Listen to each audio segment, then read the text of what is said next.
జకర్యా గ్రంథం 11వ అధ్యాయం. లేబానోను అగ్ని వచ్చి నీ దేవదారు వృక్షములను కాల్చివేయునట్లు నీ ద్వారములను తెరువుము.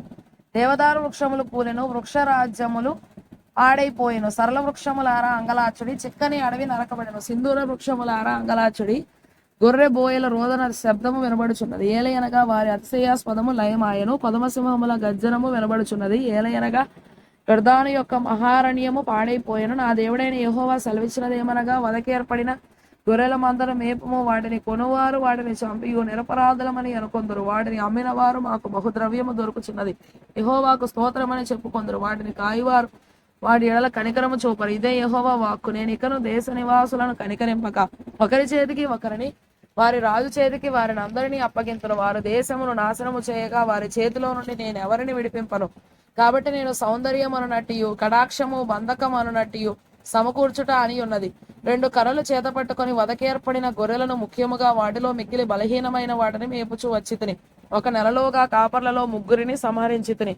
ఏలయనగా నేను వారి విషయమై సహనము లేని వాడను కాగా, వారు నా విషయమై ఆయాసపడిరి. కాబట్టి నేను ఇకను మిమ్మను కాపు కాయను.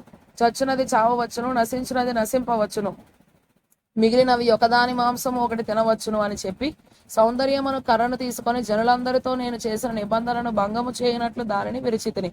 అది విరువబడిన దినమున నేను చెప్పినది యెహోవా వాక్కు అని మందలో బలహీనములై నన్ను కనిపెట్టుకొని ఉన్న గొర్రెలు తెలుసుకొనెను.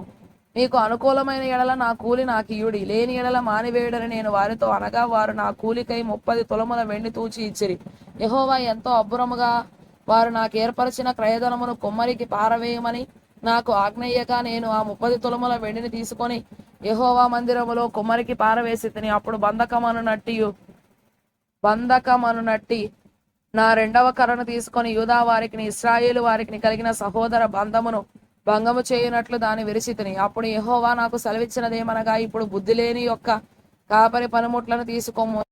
ఏలయనగా దేశమందు నేను ఒక కాపరిని నియమింపబోచున్నాను. అతడు నశించుచున్న గొర్రెలను కనిపెట్టడు, చెదిరిపోయిన వాటిని వెదకడు, విరిగిపోయిన దాన్ని బాగు చేయడు, పుష్టిగా ఉన్నదాన్ని కాపు కాయడు గాని ప్రొబిన వాడి మాంసమును భక్షించుచు వాటి డెక్కలను తుత్తునీయలుగా చేయుచుండను. మందను విడనాడు పనికి మాలిన కాపరికి శ్రమ. అతని చెయ్యి కుడికనును తెగవేయబడును, అతని చెయ్యి బొత్తిగా ఎండిపోవును, అతని కుడికంటికి దృష్టి బొత్తిగా తప్పును.